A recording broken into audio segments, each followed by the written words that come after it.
Le verset 12.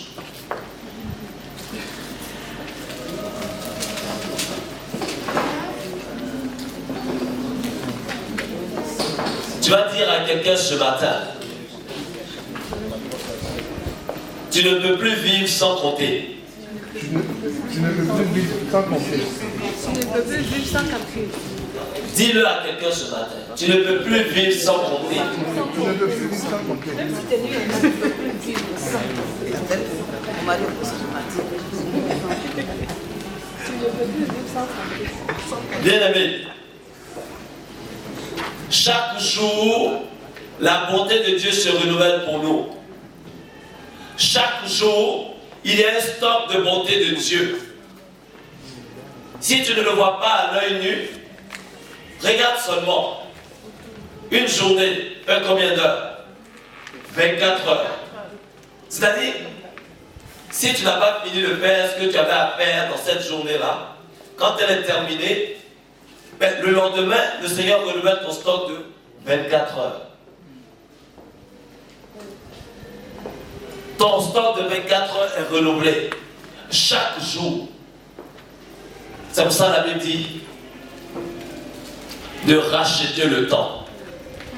Le Seigneur met à notre disposition chaque jour un capital de 24 heures. Chaque jour. Gratuitement. C'est pour ça que tu ne peux plus vivre sans compter. Bien aimé, tu ne peux plus gaspiller ton temps à des choses qui ne sont pas utiles. Tu ne peux plus gaspiller ton temps devant la télé. Oh, dans les 24 heures que Dieu te donne, quand tu as fini de travailler, quand tu as fini tes occupations, dans ce que Dieu t'a donné les 24 heures, il y a un temps dedans qu'il a mis à part pour un rendez-vous avec toi. C'est pour ça que tu ne peux plus vivre sans compter.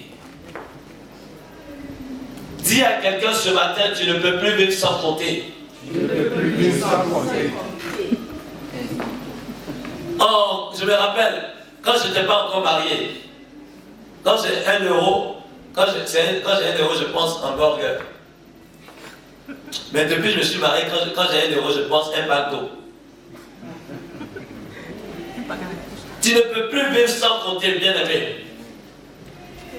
Parce qu'il y a quelque chose qui a changé. Tes perspectives ne peuvent plus être les mêmes. Tu ne peux plus utiliser ton temps de la même façon. Parce que désormais, ta vie est en Christ. Désormais, ta vie est avec Dieu. Oh, tout ce que tu vis,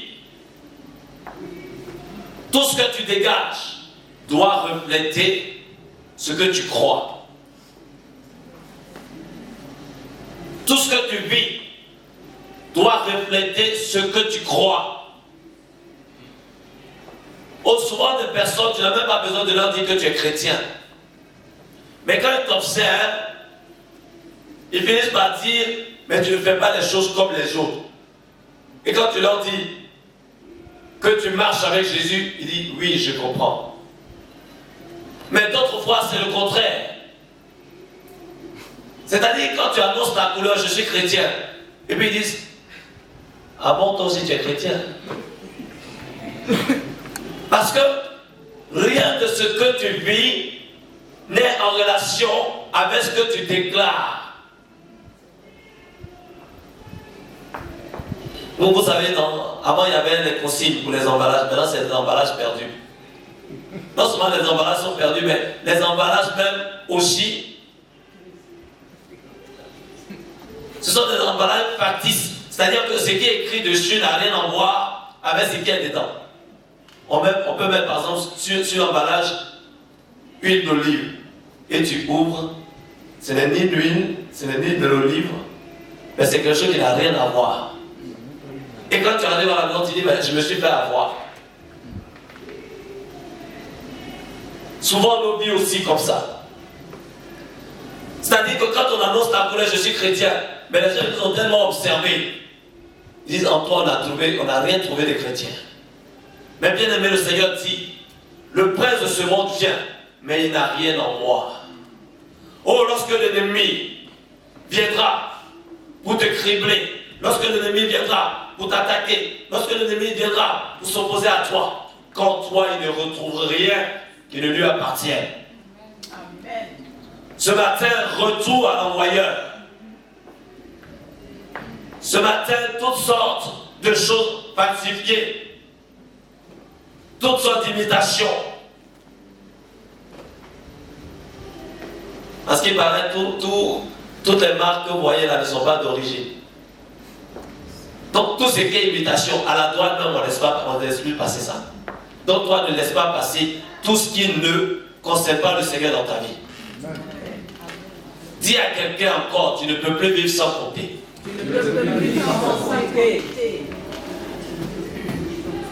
Et le psaume 90, qui est dénommé prière de Moïse, homme de Dieu, au verset 12, il dit, Seigneur, enseigne-nous.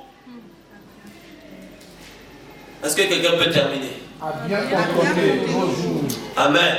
Quelqu'un dit à bien compter. À bien compter. Parce que tu peux compter, hein, et puis tu peux mal compter. Mais il dit, Seigneur, est-ce qu'on peut donner une Bible à la sœur? D'accord. Enseigne-nous à bien compter nos jours. Pourquoi? Pourquoi?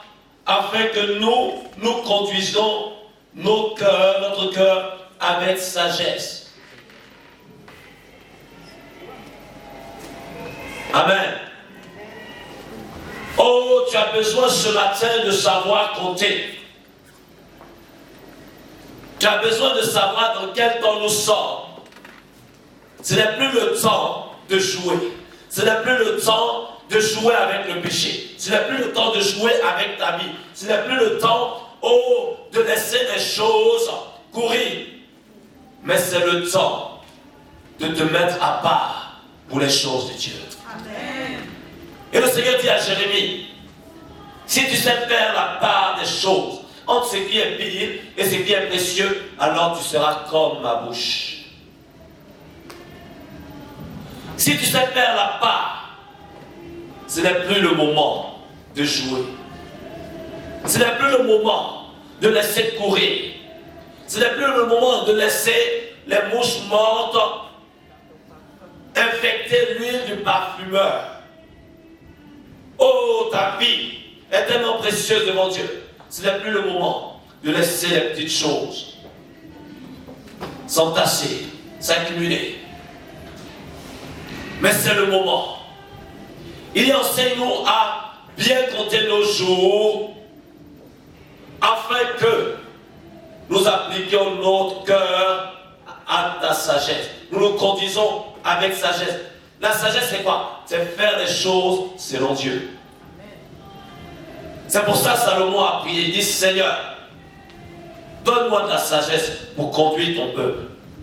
Non pas selon moi, mon intelligence, selon mes propres stratégies, selon les conseils que les gens que j'ai autour peuvent me donner, mais selon ce que toi tu juges utile pour ton peuple. Apprends-moi à bien compter mes jours afin d'appliquer mon cœur à la sagesse. Amen. Amen. Il y a un domaine dans nos vies où on a besoin, plus que jamais, d'apprendre à compter. Tes finances, tu dois apprendre à compter tes finances. Je vais dire à quelqu'un ce matin, c'est pas normal que tu es au début du mois et déjà tu en découvert. Si tu es là dans la Bible, ce n'est pas dans la liste des péchés. Mais je te dis ce matin que c'est un péché. Pourquoi? Parce que tu ne sais pas compter ce que Dieu te donne. De même que les jours qu'il te donne, dans les 24 heures, il y a un moment où tu dois avoir un cœur à cœur avec lui. Lorsque Dieu te donne quelque chose, dans ce quelque chose-là, il y a quelque chose qui est mis à part pour lui, mais il y a quelque chose pour que tu puisses vivre convenablement. Ceux qui ne travaillent pas pleurent. Toi qui travailles, tu pleures aussi.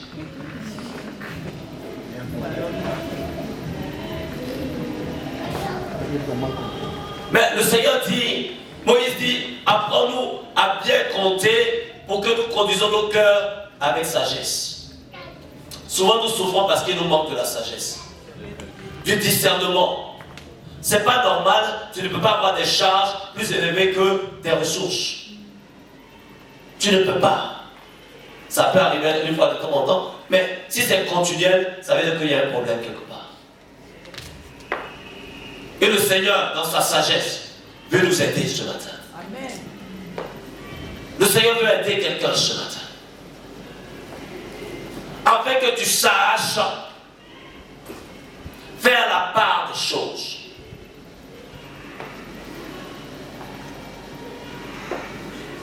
Ce matin, je veux dire à quelqu'un que tu n'es pas obligé d'avoir tous les objets de dernier cri. Tu sais, la pub, le marketing, il y a des gens qui ont fait des études pour ça. C'est-à-dire qu'ils savent, s'ils appuient sur tel bouton, comment tu vas réagir. S'ils appuient sur tel autre bouton, comment tu vas réagir. Et dans certains magasins même, ton parcours est tracé. On a tous certainement des cartes de fidélité de magasins et autres, mais ton parcours est tracé. C'est-à-dire que toi, tu es rentré peut-être dans le magasin pour acheter, je ne sais pas, une bouteille d'huile, tu ressors avec non seulement une bouteille d'huile, mais un quartier plein. Alors que tu n'as même pas prévu ça. Pourquoi? Parce qu'ils savent comment t'attraper. Ça veut dire que tout ce qu'on vous propose là, ce n'est pas seulement des choses dont vous avez besoin. Donc à un moment donné, tu dois t'arrêter de dépenser. Tu dois toi-même te discipliner. Tu dis non, mais je ne peux pas. Il faut avoir cette honnêteté aussi, cette sagesse pour dire non, à un moment donné, stop. Parce que si tu ne dis pas stop, ce n'est pas la caissière qui va dire stop, sauf si ta carte ne passe pas. Mais toi-même, tu dois te discipliner. Moi ici, Seigneur, apprends-nous à bien compter, afin que nous conduisons notre cœur avec sagesse. Tout le monde a le dernier iPhone, tu n'as pas, c'est pas grave. Avec iPhone, on ne va pas au ciel.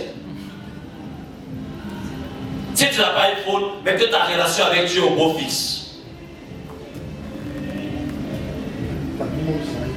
On va te dire, c'est pas grave, tu peux prendre, tu peux financer par tel moyen. Mais on te fait rentrer dans le piège. Quand le filet se referme, tu vois que tu es pris au piège.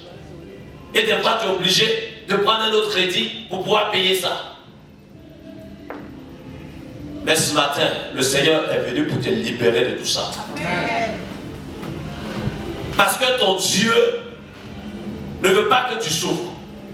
Parce que ton Dieu ne veut pas que tu croupisses sous le poids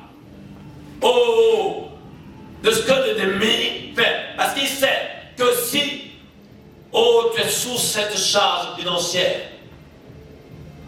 tu ne pourras pas lever les yeux pour servir ton Dieu. Tu dis à tes voisins, à tes collègues, que toi, le Dieu que tu pries, il est tout puissant. Mais le mois n'est pas encore fini, c'est toi qui demandes d'avance toujours. Toujours. Quand tu demandes, est-ce que je peux avoir un petit prêt, et puis ça devient long après.